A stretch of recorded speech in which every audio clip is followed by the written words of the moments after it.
This past week was another walk in the anti-Semitic woods for Israel in the international justice system, which effectively holds zero authority and is largely employed by people who need to justify their paychecks by proverbially shuffling papers and uttering quasi-dramatic things to media outlets eager to disseminate this melodrama to a largely gullible, non-critical thinking audience.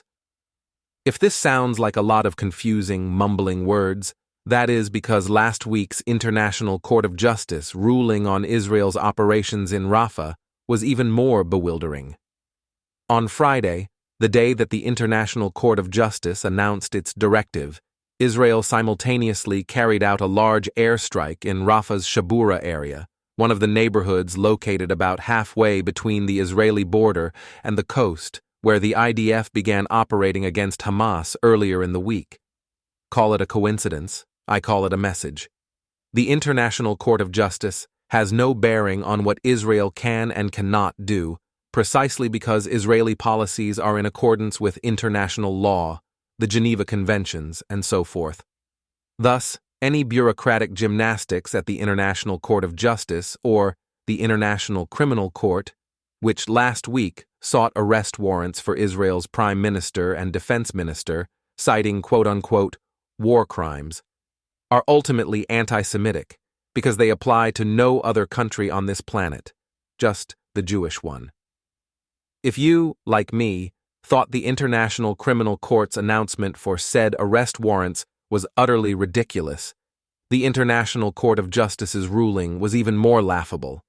It said, in part, that Israel should, quote, immediately halt its military offensive and any other action in the Rafah governorate, which may inflict on the Palestinian group in Gaza conditions of life that could bring about its physical destruction in whole or in part. In other words, Israel must not commit genocide. No shit, Sherlock. We Jews do not need the International Court of Justice to lecture us on a word that was invented by a Jew to describe one of the worst atrocities ever committed on planet Earth against the Jewish people. You know, the Holocaust. Israel has never engaged in genocide or attempted to do so, and it is not engaging in such a practice now. Far from it. Israel has taken more precautions to minimize Palestinian civilians' casualties than Palestinian leaders have ever done for their own people, past and present. In fact, the only players interested in exacting genocide as a matter of policy are Hamas, Palestinian Islamic Jihad, the Islamic Republic of Iran, and Qatar. Yet, it is the Jewish state, and not these other actors, that is being lectured to hold its genocide horses, which are nowhere to be found in our stable. And no, the violent settlers in the disputed West Bank are not in favor of genocide or ethnic cleansing either, at least not the vast majority of them. Why the International Court of Justice is wasting time and money dealing with this utter nonsense is anyone's guess. Who is bribing them to do so? Who is threatening their lives, implicitly or explicitly, if they do not move forward with these absurd charades? And whom among these justices is a flaming anti-Semite? For one thing, we know that Justice Nawaf Salam, the president of the International Court of Justice, has made vile remarks about Israel. In 2015, he wrote about the Jewish state, quote, "Unhappy birthday to you, 48 years of occupation." As an administrator of law, one would hope Salam knows that, according to law, there is no occupation, and those who claim there is an occupation either have no understanding of the real-world situation on the ground, a twisted definition of occupation, or they are more interested in spewing Jewish blood libels than in speaking the truth. Unsurprisingly, Salam is from Lebanon, a country that has exponentially been hijacked by Hezbollah, another terrorist organization sponsored by Iran, which vows to wipe Israel off the face of the earth. Meanwhile, International Court of Justice Judge Georg Nolte of Germany wrote, quote, "The measure obliging Israel to halt the current military offensive in Rafah is conditioned by the need to prevent conditions of life that could bring about the physical destruction in whole or in part of the Palestinian group in Gaza." Again, this is beyond obvious, It is like telling a middle-aged adult to look both ways twice, no, 3 times, before crossing a busy street. But the fact that the International Court of Justice, the International Criminal Court, the United Nations, and many other so-called international organizations are so unbelievably anti-Semitic should be a signal to every Jew across the world. Without the State of Israel, you would be toast.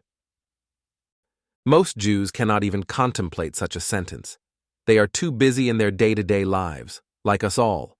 But what happens when parts of their day-to-day lives are stripped from them, such as their security at synagogues, extra taxes placed on Jewish citizens, restrictions of practicing any form of Judaism, and a host of other burdens that have been placed on a variety of Jews in a variety of countries during the last 2,000 years? Before 1948, the Jews had to seek quote-unquote shelter from other countries and peoples, some of whom were very kind to our people. We can never forget that there are good people in the world who are willing to risk their lives for us. Some of them are celebrated at Yad Vashem, Israel's official Holocaust memorial. These people are known in the museum as the righteous among the nations. Today, there are many people who are also strong supporters of the Jewish people and the State of Israel, even if they oftentimes are lost among the louder noise of our haters, some of whom are openly anti-Semitic, and others who cowardly hide behind the banner of so-called anti-Zionism because they do not have the quote-unquote courage to candidly hate us Jews. And yes, we are all aware that there are so-called Jewish anti-Zionists, many of whom are, unfortunately, modern-day versions of the capos. There is also something we must never forget, and it is not just the Holocaust. While the Nazi Germany genocide was so obviously horrific and quite recent, relatively speaking, the fact is that there were many, countless, other times in Jewish history that featured some harrowing version of brutality, persecution, and attempted genocide against Jews during the last 2,000 years. Since the Holocaust happened less than a century ago, it is far less likely that another Holocaust will transpire in the foreseeable future, and far more likely that other types of brutality, persecution, and even attempted genocide against Jews will resurface in the coming years. For they already are.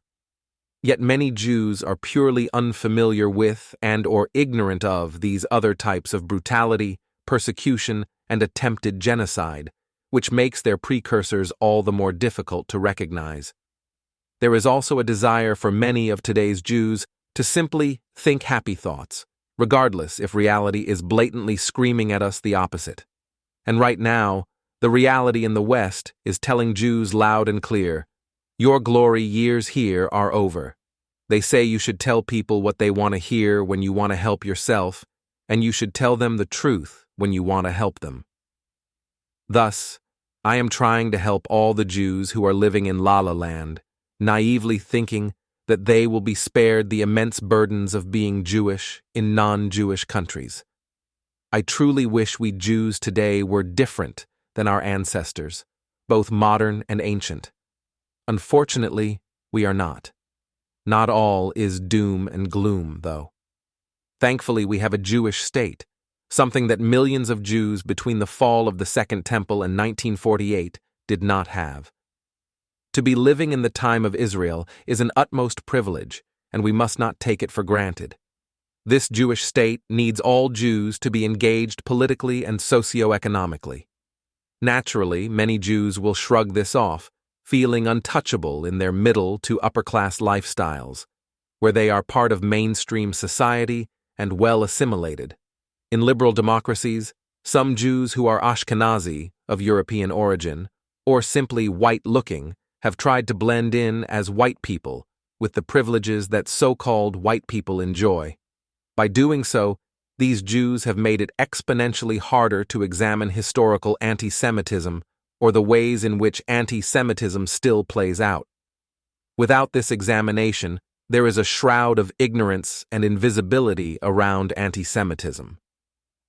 If Jews and non-Jews do not understand or recognize this phenomenon, not only is the possibility great of it reoccurring and worsening, but Jewish anxiety and vulnerability will be perpetuated. Hence, the rise of political Zionism in the 1800s and the establishment of the Jewish state in 1948, both of which arose out of a very literal response to thousands of years of Jewish anxiety and vulnerability, culminating in the Holocaust. Hence the belief that Jews have a moral right and historic need for self-determination in our indigenous homeland. We can debate whether we are a religion, an ethnicity, a people, or a collective, but this debate is a distraction. The Jewish world changed for the better in 1948, and that is a matter of fact. We can imagine going back in time and sitting in a 19th century European coffee shop, debating whether or not we should immigrate to our indigenous homeland to help build a modern-day Jewish state. We can also imagine living in a world where we exclusively traveled from one continent to another by ship, but I have no desire to do either. Does the Jews' right of self-determination clash with the Palestinians' same right? No, it does not. Has the Jewish state taken steps that have deteriorated the hopes of a two-state solution? Perhaps, depending on how you look at it. Israel is a deeply imperfect country, just as all countries are. But if you call yourself a Jew while being relatively unengaged with the Jewish state, and while not doing increasingly more to tap into the Jewish state, well, that is an act of self-sabotage. There are those who would say that criticisms of Israel are signs of disloyalty. I disagree. Of course, there are questions of tact, intellectual honesty, and looking at the entirety of Zionist history since the mid-1800s, and Jewish history, going back thousands of years. If the blood libels being levied at the Jews among those at the International Court of Justice and the International Criminal Court are of any magnitude, it is this. Now more than ever, we need everyone among the Jewish people to plug into the Jewish state, because the Jewish state needs you, and you need it, even if you cannot see so today. Israeli society has also received a valuable lesson in international jurisprudence, namely, that there is gap that always exists between trial and justice.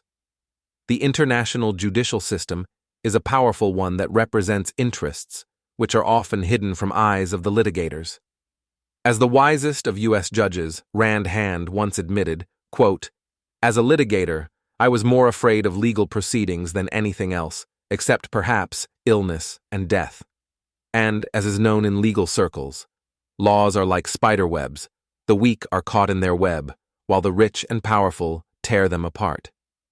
These insights become more valid when you know the statements of the jurists who established the courts in particular and international law in general. The ambition was not only to do justice, but also to ensure world peace and bring an end to wars. Seriously. In the 1950s, many legal giants published books and articles that promised, like any average beauty queen, world peace through the law. That was the promise. But what we see now is the generator breaker. Not only do these courts not do justice, they also keep peace away, including peace for the Jews, both in Israel and outside of it. When the chief prosecutor at the International Criminal Court indicts the Israeli Prime Minister and Defense Minister for quote-unquote war crimes, he is helping the continuation of the wars by comparing those who have committed crimes against humanity and those who seek to defend themselves against them. Between those who use their children as human shields when they come to kill other children and those who do everything they can to protect all children, theirs and their enemies. Indeed, when you prevent victims from defending themselves, you encourage violence, not peace. And when you do not distinguish between the two sides, you show that you are asking for one thing, not justice, but peace. Peace that will allow the current world order to continue to exist. A world order that has become easily influenced by dangerous Muslim actors, i.e. Iran and Qatar, which have a vested interest in anti-Semitism and thus delegitimizing the Jewish state on the way to its destruction. An increasingly weaker Jewish state, no less a destroyed one, is terrible news with disturbing ramifications for the Jewish people, all Jews included, regardless of political persuasions, religious beliefs, or lack thereof, levels of assimilation, and the like. Thus, we Jews are left with one choice, really, to make the best of our lonely place, a sliver of land in a frighteningly volatile region. The great Israeli stateswoman Golda Meir used to joke about Moses, saying, quote, "He took us 40 years through the desert in order to bring us to the one spot in the Middle East that has no oil." But Meir was also keenly aware of the dire significance of Israel, for the desperate safety of the Jewish people, which became one of her now legendary quotes. "We refuse, absolutely, to be the only people in the world which consents to having its fate decided by others."